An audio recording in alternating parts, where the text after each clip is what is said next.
Friend, कैसे आप लोग? उम्मीद करते हैं सभी लोग मस्त होंगे, ज़बरदस्त होंगे। आज की वीडियो काफ़ी स्पेशल होने वाली है और दोस्तों उसके लिए सॉरी चाहूँगा, काफ़ी टाइम बाद मैं वीडियो अपलोड कर पा रहा हूँ, ठीक है?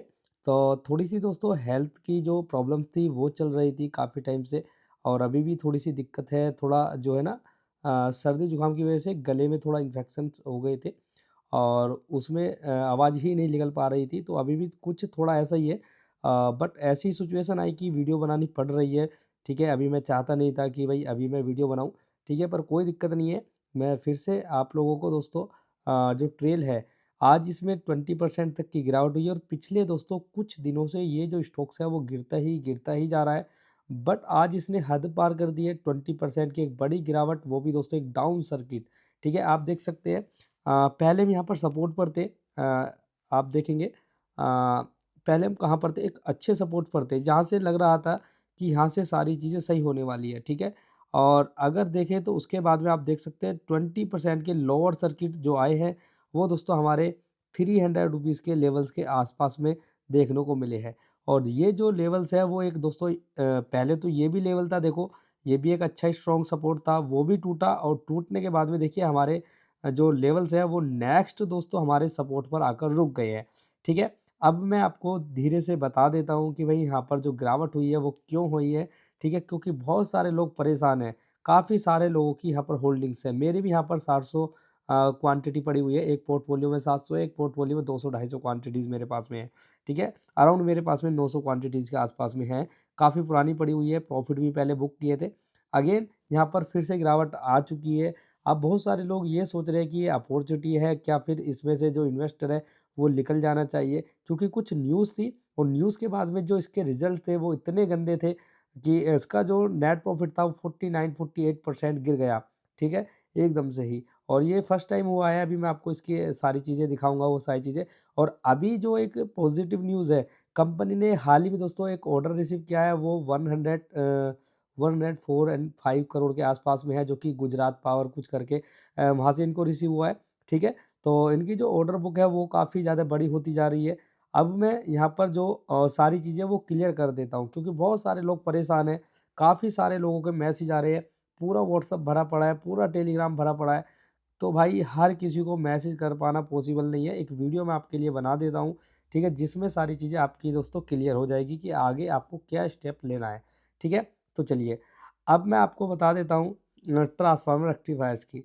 सबसे पहले मैं आपको बताऊँ कि जो स्टॉक्स के जो लेवल्स है, अगर टेक्निकली बात करें, हम पीछे के सारे फंडामेंटल को भूल के बात करें, ठीक है? तो टेक्निकली अभी जो स्टॉक्स है एक डिस्काउंट दोस्तों रेट पर अभी मिल रहा है, ठीक है? बट जब स्टॉक्स में इस तरीके की सिचुएशन आती है और कुछ न्यूज़ निकल कर आती है, जब तक वो न्यूज़ क्लियर ना हो जाए, ठीक है?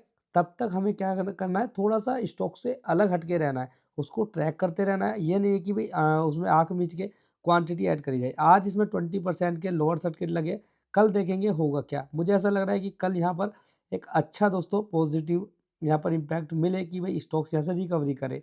और आज जो है दोस्तों 104, 103 करोड़ के समथिंग अराउंड ऑर्डर्स भी मिले हैं, ठीक है? तो गुजरात पावर से कुछ। तो इस तरीके से जो है दोस्तों इन्वेस्टर कन्फ्यूज़ है। एक तरफ ऑर्डर मिल रहे हैं उसी दिन और उसके बाद में एक तरफ नेगेटिव न्यूज़ आ रही है, ठीक है? तो काफ़ी सारी नेगेटिव न्यूज़ है जो मैं अभी आपको बताने वाला हूँ। पहले मैं आपको टेक्निकली बता देता हूँ, उसके बाद में फंडामेंटल और इसके जो सारी चीज़ें वो मैं आपको बताने वाला हूँ, ठीक है? तो अब वीडियो स्टार्ट कर लेते हैं। देखो जो भी लोग दोस्तों परेशान थे ना, आपकी जो वीडियो है वो दोस्तों यहाँ पर बनाकर लेकर आ गया हूँ। सबसे पहले आप यहाँ पर देखेंगे जो स्टॉक था वो हमारे पहले भी यहाँ देखिए, ये जो हमारा एरिया था यहाँ से भी एक रिकवरी के चांस थे क्योंकि यहाँ पर एक अच्छा हमारे पास में सपोर्ट लेवल थे। नेक्स्ट आप देखेंगे तो ये मैंने पहले ही आपको मार्क करके दिया हुआ है कि ये हमारे एक सपोर्ट लेवल्स है, ठीक है? अब ये दोनों ही सपोर्ट्स लेवल है, हमें नहीं पता था कि भई यहाँ से इतना गिर जाएगा, 20% सीधा यहाँ गिरा और हमारे दोस्तों इस सपोर्ट पर आकर गिर गया। अब हम देख लेते हैं नीचे, अगर 1 वीक के टाइम फ्रेम पर देखें तो हम पहले सपोर्ट को देख लेते हैं कि अगर स्टॉक्स में दोस्तों अचानक और गिरावट आने लगे तो कहाँ तक आ सकती है। तो एक सपोर्ट हमारे पास में ये है जो कि दोस्तों 270-75 की रेंज इसको आप मानकर चल सकते हैं। एंड अगेन मेरे पास में एक सपोर्ट लेवल्स ये है जो कि अराउंड है 195 और भाई इस लेवल पर इस कंपनी को मिलना 195 टू 70 रुपीज़, ये एक बेस्ट ऑप्शन है, ठीक है, और 300 भी एक दोस्तों बेस्ट ऑप्शन है, ठीक है। सबसे पहले अब बात कर लेते हैं दोस्तों, इनके लेवल्स तो हमने लगा लिए कि भाई अगर गिरावट भी होती है, जैसे इसमें 20% टूटा है, और अगर ये टूटता है तो ये दोस्तों 270, और उसके बाद में अगर और टूटता है तो 195 यानी कि 200 रुपीज़ के रेंज में ये स्टॉक्स आपको मिल सकता है। ज़रूरी नहीं है देखो ये यहाँ तक गिर जाए, क्योंकि ऑलरेडी काफ़ी सारा टूट चुका है, और ये जो आज का इसमें सर्किट लगा है, डाउन सर्किट लगा है, ये जो सारी चीज़ें थी, ये किसी न किसी बड़े इन्वेस्टर को इसकी जानकारी थी, जो कंटिन्यूअसली दोस्तों इसको एक बार ब्रेकआउट करने की कोशिश करी, और ब्रेकआउट करने के बाद में आप देख सकते हैं यहाँ पर ब्रेकआउट फेलियर हुए, और फेलियर होने के बाद में आप देखिए स्टॉक्स यहाँ से टूटना स्टार्ट हुआ। अगर मैंने बोला भी था कि ये ब्रेकआउट अगर सक्सेसफुल हो जाती है तो स्टॉक्स को दोस्तों 600 रुपीज़ से 700 रुपीज़ कोई नहीं रोक सकता, इस तरीके से भी मैंने बोला था। बट स्टॉक्स में दोस्तों पहले ही दोस्तों कुछ ऐसा हुआ कि जो इन्वेस्टर था उसको यहाँ पर पता था कि भाई क्या सारी चीज़ें हुई, इसीलिए उन्होंने एक अच्छा ब्रेकआउट दिखाने की कोशिश करी, और नेक्स्ट डे उन्होंने दोस्तों थोड़ा-सा यहाँ पर नीचे लाए, और नीचे लाने के बाद में देखिए यहाँ पर कंसोलिडेट कराया गया, जैसे इस रेंज के अंदर कंसोलिडेट, और जैसे ही दोस्तों यहाँ पर ब्रेकडाउन हुए अगेन बड़ी कैंडल, और बड़ी कैंडल के बाद में यहाँ पर 20% के सर्किट जैसे ही न्यूज़ निकल कर आई, ठीक है। तो ये सारी चीज़ें जो इन्वेस्टर था उसको पता ही, इसीलिए दोस्तों एक अच्छे लेवल्स के आसपास से ही दोस्तों इस स्टॉक्स को सेल किया गया। अब यहाँ पर बात आती है कि इस स्टॉक्स में हम एवरेज करें, इसको जिनके पास में नहीं है बाय करें, या फिर दोस्तों हम इसको होल्ड करें। ये 3 क्वेश्चन आप लोगों के सामने आ जाते हैं। तो न्यू बाइंग मैं दोस्तों अभी सजेस्ट नहीं करूँगा कि आपको यहाँ पर न्यू बाइंग करनी चाहिए। पहले स्टॉक्स को आप देखिए, और जो न्यूज़ अभी चल रही है दोस्तों वर्ल्ड बैंक से लेके, ठीक है, उसको भी अभी देखनी चाहिए। मैं अभी आपको बता देता हूँ क्या सारा यहाँ पर दोस्तों माजरा है, ठीक है। तो सबसे पहले हम यहाँ पर दोस्तों इसके जो फाइनेंशियल है वहाँ पर एक बार चलते हैं, उसके बाद में आपको रिजल्ट भी दिखाएँगे, और इसकी दोस्तों जो क्वार्टरली ग्रोथ है, ईयर ऑन ईयर की जो ग्रोथ है, उसके बाद में इसका जो बैलेंस शीट है वो सारी चीज़ें वहाँ पर चेक करेंगे, उसके बाद में डिसीजन बनाएँगे कि यहाँ पर करना क्या है। टेक्निकली आपने देख लिया, आगे लेवल्स कौन से मिल सकते हैं वो सारी चीज़ें आपने देख लिया। अब आप देखेंगे इसके जो फंडामेंटल्स है वो आप देखेंगे, उसके बाद में इसकी डोमेस्टिक जो डिमांड है वो कितनी है वो सारी चीज़ें देखेंगे, तब जाके यहाँ पर एक डिसीजन बनाएँगे, ठीक है? तो स्पेशली जो है ट्रेल के लिए ही ये वीडियो होने वाली है। सबसे पहले दोस्तों हम यहाँ पर जान लेते हैं, ठीक है, transformer and rectifiers India LTD के बारे में कि स्टॉक्स गिरा क्यों है। तो कंपनी ने जो है दोस्तों अभी हाल ही में दोस्तों क्वार्टर 2 फाइनेंशियल ईयर 2026 के दोस्तों यहाँ पर जो कमज़ोर नतीजे इन्होंने दिए, वो सबसे अच्छा दोस्तों यहाँ पर इम्पैक्ट रहा है, जिस वजह से दोस्तों इनका रेवेन्यू है दोस्तों लगभग फ्लैट रहा है, ठीक है। और उसके बाद में दोस्तों इनका जो फ्लैट जो इनका ईयर ऑन ईयर जो रहा है वो भी दोस्तों इनका थोड़ा फ्लैट रहा है। मार्जिन की अगर इबेटा की बात करें तो दोनों गिरे हैं, काफ़ी अच्छे गिरे हैं, ठीक है, वो मैंने आपको बताया भी है, ठीक है। और उसके बाद में दोस्तों इनका जो नेट प्रॉफिट है वो 49% तक गिरा है, ठीक है। इस वजह से दोस्तों जो इन्वेस्टर है उनका जो कॉन्फिडेंस है वो कम हुआ है, ठीक है। जब रिजल्ट वीक आते हैं ना तो प्लस मार्जिन क ठीक है, काफ़ी सारे जो मार्जिन्स होते हैं कंप्रेस होते हैं, तो ग्रोथ स्टोरी पर दोस्तों सवाल उठने लगते हैं, सभी लोगों को पता है, जिससे जो इन्वेस्टर है, जो बड़े इन्वेस्टर है, वो थोड़ा-सा दोस्तों कंपनी की तरफ से दोस्तों रुख को अपना चेंज कर देते हैं, ठीक है, जब इस तरीके से होता है। तो यहाँ पर काफ़ी सारे जो इन्वेस्टर है, उनका जो कॉन्फिडेंस है, वो अभी कम हुआ है। जब रिजल्ट वीक आते हैं ना, तो ये सारी चीज़ें आपको देखने को मिलती है किसी भी कंपनी में, ठीक है। अब नेक्स्ट ईयर इन्होंने पता करना पड़ेगा कि भई ये जो नेक्स्ट क्वार्टर है, या फिर नेक्स्ट ईयर ऑन ईयर का जो इनका फाइनेंशियल रिजल्ट रहेंगे वो कैसे रहेंगे, ठीक है। उसके बाद में एक और यहाँ पर जो न्यूज़ निकल कर आती है वो मैं भी आपको बता देता हूँ, क्या न्यूज़ थी, ठीक है। तो यहाँ पर दोस्तों वर्ल्ड बैंक ने ट्रेल को, ठीक है, डिबरमेंट का नोटिस दिया है, ठीक है। मतलब कंपनी अब वर्ल्ड बैंक फाइनेंशियल प्रोजेक्ट में बिड नहीं कर पाएगी, ठीक है। और ये एक्शन जो है दोस्तों करप्शन एंड फ्रॉड, ठीक है, इल्लीगल के चलते लिया गया है, जिसमें नाइजीरिया में दोस्तों इनके ऊपर यूएस, ठीक है, 486 US dollar 486 US dollar million में है ये, ठीक है, मिलियन डॉलर का पावर ग्रिड अपग्रेड जो है, ठीक है, प्रोजेक्ट का प्रोजेक्ट को मेंशन किया गया है, यहाँ पर कुछ इस तरीके से लिखा गया है, मैं पढ़ के बता रहा हूँ कहीं से, ठीक है। और इसका मतलब ये है कि अगर आप सोच रहे हैं कि कंपनी ने दोस्तों कहा है कि वर्ल्ड बैंक फाइनेंशियल कंट्री के लिए काम नहीं करते, तो वो स्टेटमेंट अब एक रिस्की फैक्टर बन जाता है, ठीक है। क्योंकि दोस्तों डेवलपमेंट होने के बाद में दोस्तों मतलब है कि कंपनी दोस्तों फ्यूचर में जो वर्ल्ड बैंक की जो फाइनेंशियल कंपनी जो कंट्रीज़ है, वहाँ पर अपने प्रोजेक्ट को दोस्तों प्रोजेक्ट में काम नहीं कर सकती या फिर वहाँ पर बिड नहीं लगा सकती, इस तरीके से आप कह सकते हैं। तो अभी इसका ये देखना होगा इस कंपनी का कि भाई इसका जो डोमेस्टिक डिमांड है वो कितना है, ठीक है? क्योंकि यहाँ पर जो फैक्टर आ रही है वो 2029 से निकल कर आ रही है, क्योंकि वर्ल्ड बैंक ने दोस्तों इनको, ठीक है, ट्रांसफार्मर रेक्टिफायर्स को 2029 तक जो वर्ल्ड बैंक की जो कंट्रीज़ है वहाँ पर काम करने के लिए इनको सीधा-सीधा रोक दिया है। अभी इनकी तरफ से कोई जो है दोस्तों क्लेरिफिकेशन नहीं आया है कंपनी की तरफ से कि ये सारी चीज़ें जो एलिगेशन है वो लग रही है, वो क्या है क्या नहीं। वो सारी चीज़ें जैसी आएँगी तो आपको अपडेट कर दिया जाएगा, ठीक है? तो अब देखो इसका मतलब ये नहीं है कि भाई वहाँ से इनको रोक देख बहुत सारे जो लोग होते हैं ना वो यहाँ पर अभी जो मैंने बात बोली है ना कि वर्ल्ड बैंक की जो कंट्रीज़ है वहाँ पर काम नहीं किया जाएगा, तो ये सारी इसकी जो बैलेंस शीट है, इसके जो नेट प्रॉफिट्स हैं, इसका रेवेन्यू है, वहाँ पर इम्पैक्ट तो पड़ने वाला है, बट कितना पड़ने वाला है, आगे किस तरीके से रहेगा, वो सारी चीज़ें यहाँ पर सोचने लायक है। तो देखिए अभी यहाँ पर जो मैं आपको दिखा देता हूँ। ये देखिए, सबसे पहले इसका तो मैंने आपको ऑलरेडी बताया हुआ है, ये देखिए अगर आप ये देख रहे हैं ना कि भाई ये जो सारी चीज़ें हैं, तो यहाँ पर देखिए इसकी जो डोमेस्टिक है दोस्तों, यहाँ पर आप देख सकते हैं 92, ठीक है, इन फाइनेंशियल ईयर 2024। उसके बाद में आप यहाँ पर देख सकते हैं 85% इन फाइनेंशियल ईयर 2022, ठीक है, एक्सपोर्ट से 8%, ठीक है। ये सारी चीज़ें हैं, तो इसका जो मेरे हिसाब से जो रेवेन्यू है वो 90 और 92% या 80% यानी कि आप इसको बोल सकते हैं 85 से लेके 92% का जो रेवेन्यू यहाँ से जनरेट करते हैं ये डोमेस्टिक डिमांड पर करते हैं। तो डोमेस्टिक पर तो कुछ इशू है ही नहीं है, तो डेफिनेटली दोस्तों यहाँ पर एक पॉजिटिव की तरफ हमें देखना चाहिए, यानी कि होल्डिंग्स हम बना बना सकते हैं। अगर क्लाइंट्स की बात करें तो क्लाइंट्स इंडिया के ही है, Power Grid, NTPC, Tata Power, Torrent Power, Siemens Energy, Blue Star, Hindustan Zincs, JSW, ठीक है। और देखो इस कंपनी से अभी इन्हीं को क्या मिला है, एक ऑर्डर मिला है, ठीक है, 104 करोड़ अराउंड का मिला है इनको, ठीक है, जीईटीसीओ, ये गुजरात करके कोई पावर कारपोरेशन कुछ इस तरीके की कंपनी है। ऑर्डर बुक भी देखेंगे वो भी काफ़ी पावरफुल है, ठीक है। पावर ट्रांसफर की बात करेंगे 66%, ठीक है। तो ये सारी चीज़ें आपको यहाँ पर देखनी पड़ेगी, क्योंकि कंपनी पर अब सवाल उठे हैं तो ये सारी चीज़ें हमें देखना बनता है, ठीक है। क्योंकि भाई देखो इसके जो इसके जो रेवेन्यू जनरेट हो रहे हैं वो दोस्तों डोमेस्टिक डिमांड में ही दोस्तों काफ़ी ज़्यादा ये है, तो डेफ़िनेटली अभी इसको मेरे हिसाब से तो होल्ड करना चाहिए, और आप भी खुद अपना डिसीज़न बनाइएगा कि भाई क्या सारी चीज़ें चल रही है, ठीक है? और उसके बाद में अभी मैं आ जाता हूँ इसके दोस्तों क्वार्टरली रिज़ल्ट पर। तो क्वार्टरली रिज़ल्ट आप देखेंगे, सबसे पहले आप यहाँ पर देखिए क्वार्टरली यहाँ पर 325 का रेवेन्यू किया था, यहाँ पर दोस्तों 332 का किया, 438 का किया। तो ये तीनों रेवेन्यू जो दोस्तों आए थे वो काफ़ी ज़्यादा सुपर डुपर, क्योंकि 325 से 332 और 332 से 438। उसके बाद में जून क्वार्टर की बात करेंगे तो यहाँ पर देखिए कितना बुरी हाल हुआ था। जून 2023 की 156, यानी कि आधा रह गया था।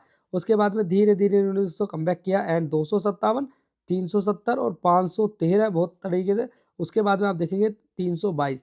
तो यहाँ पर इनके रेवेन्यू गिरे थे, तो यहाँ से भी इन्होंने दोस्तों इस गिरावट को झेला और उसके बाद में धीरे-धीरे ग्रोथ किया इन्होंने। क्योंकि अभी इनका आप देखेंगे तो 1 मिनट देखिए, मैं ये भी दिखा देता हूँ।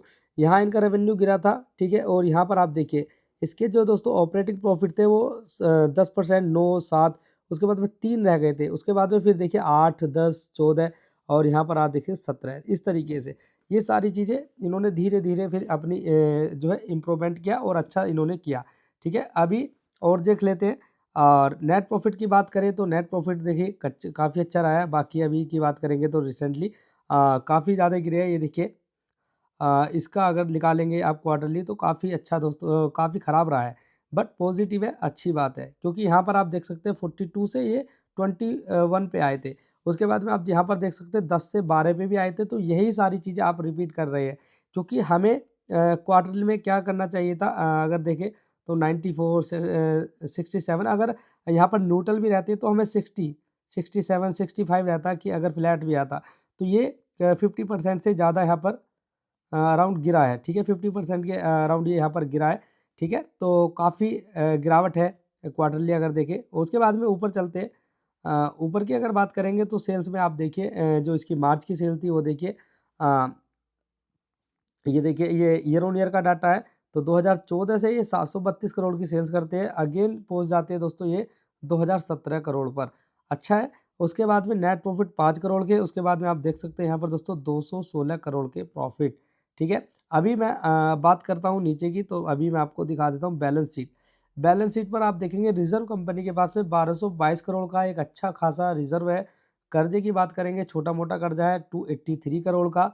और नीचे आ जाते हैं कैश फ्लो, यहाँ पर पॉजिटिव आ रहा है। अब आ जाते हैं शेयर होल्डिंग पैटर्न पर। तो भाई यहाँ पर सारी चीज़ें हैं, अभी यहाँ पर अपडेट्स होना बाकी है। एफआई जो है दोस्तों यहाँ पर 11% से ज़्यादा की स्टेक्स है जो कि कंटिन्यूअसली इंक्रीज़ कर रहे हैं। डीआईएस की बात करेंगे, डीआईएस यहाँ पर दोस्तों 6% है, जो कि इन्होंने दोस्तों थोड़ा-थोड़ा माल इन्होंने बेचा है। एंड यहाँ पर दोस्तों सबसे मेन चीज़ जो आती है वो यहाँ पर ये आती है कि इसके जो शेयर होल्डर थे वो 181,103, ठीक है। तो 1 लाख से ज़्यादा है, 1,81,103 करोड़ 3। उसके बाद में आप देख सकते हैं यहाँ पर इनके जो शेयर होल्डर्स की जो संख्या है वो भी कम हुई है। तो ये अच्छा है।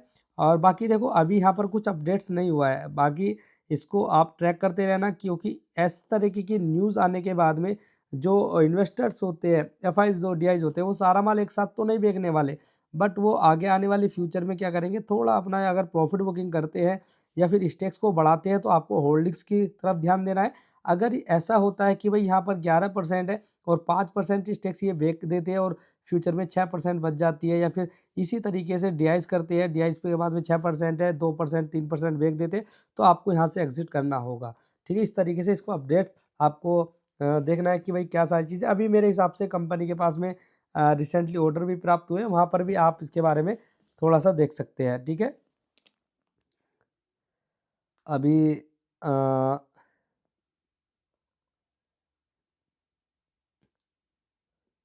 देखो बीएससी पर अगर आप जाकर देखो ना, बीएससी कॉर्पोरेट पर जाकर देखोगे तो वहाँ पर आपको देखने को मिल जाएगा, ठीक है। इसका जो इसकी जो आज 103 करोड़ 4 करोड़ का जो भी ऑर्डर है वो इसको मिला है, वो सारी चीज़ें आपको देख लेनी है, ठीक है। तो ये सारी चीज़ें आपको देखनी है। उसके बाद में दोस्तों मैं एक और स्टॉक्स आपको बताकर जा रहा हूँ। देखो कितना अच्छा चला है वो स्टॉक्स। देखिए, इस स्टॉक्स की मैं बात कर रहा हूँ, इसमें दोस्तों अगर बात करें 1 डे की तो यहाँ पर देखिए फर्स्ट टाइम यहाँ पर इसने ब्रेकआउट दिया था, ये देखिए यहाँ ब्रेकआउट हुए थे। और यहाँ से अगर बात करेंगे तो उसके बाद में सेकंड ब्रेकआउट हुए, तो सेकंड ब्रेकआउट पर हमने इसको कैप्चर किया और कैप्चर करने के बाद में देखिए कितना अच्छा यहाँ पर रिटर्न 2 से 3 डेज़ में मिल चुका है। ये देखिए इसकी हाई की बात करेंगे तो यहाँ पर 15%, उसके बाद में अगर बात करेंगे यहाँ पर 11 से 12% के आसपास में रिटर्न मिल रहे हैं। कल देखेंगे यहाँ पर होता क्या है, ठीक है। काफ़ी अच्छी यहाँ पर अपॉर्चुनिटी हमें यहाँ पर मिली थी और भी काफ़ी सारे स्टॉक्स थे, ठीक है।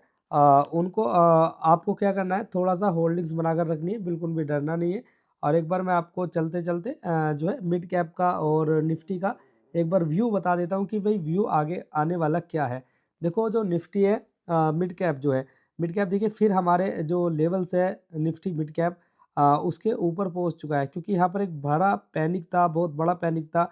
क्योंकि का मैंने बोला था ना कि भाई इस तरीके से यहाँ पर ये जाने वाला नहीं है, ठीक है। जहाँ से बोला था वहीं से दोस्तों मार्केट गिरना स्टार्ट हुआ और हम 3 डेज़ तक गिरे। उसके बाद में एक अच्छी रिकवरी इसी पॉइंट से, जब मैंने बोला था कि यहाँ पर एक ब्रेकआउट हुआ है, एक यहाँ पर रिट्रेसमेंट, अगेन यहाँ पर एक रॉकेट मोमेंटम।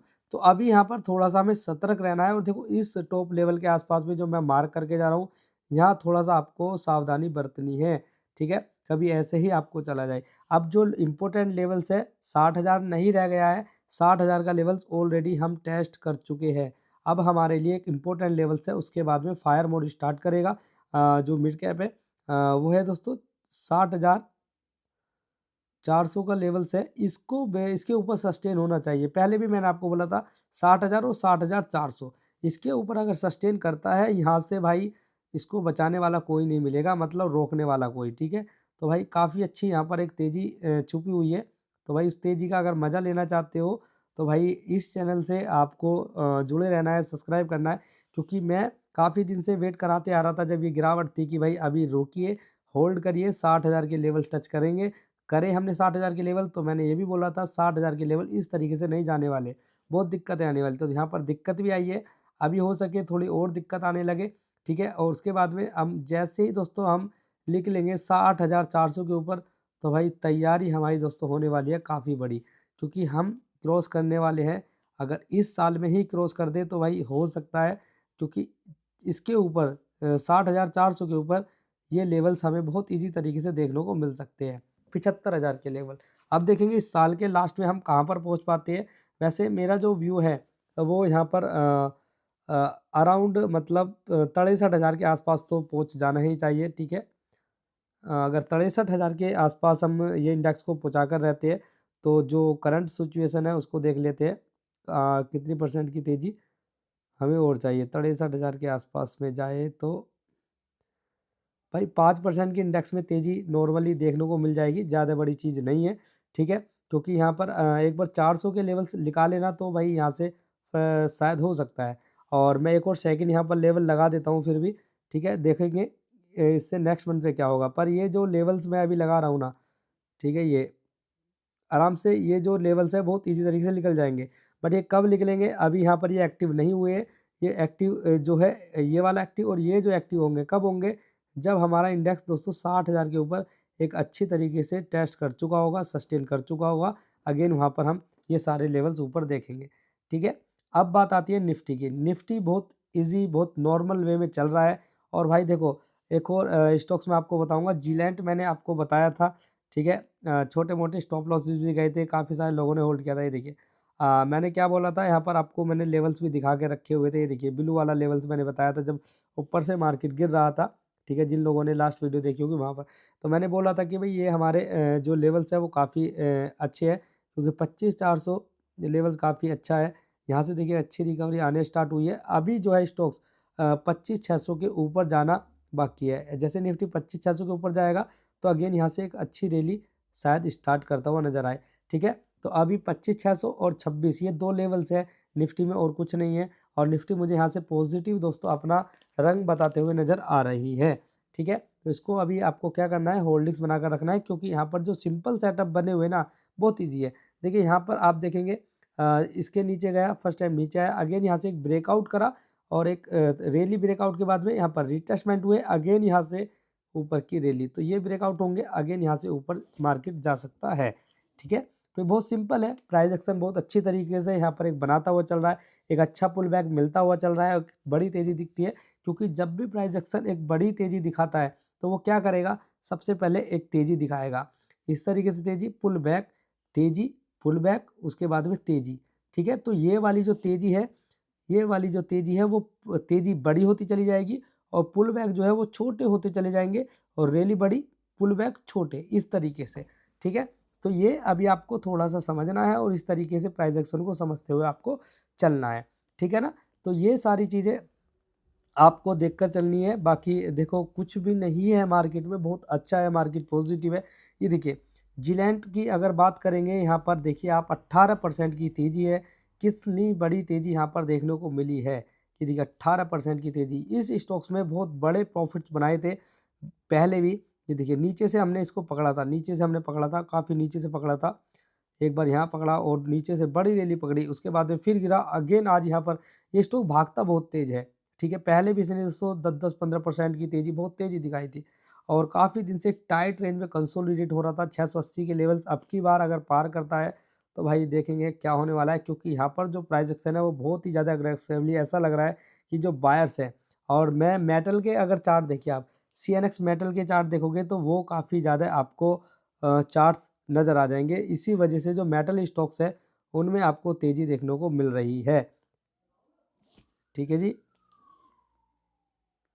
तो आज की वीडियो में इतना ही, मिलते हैं दोस्तों नेक्स्ट वीडियो में, तब तक के लिए बाय बाय, जय हिंद, जय भारत।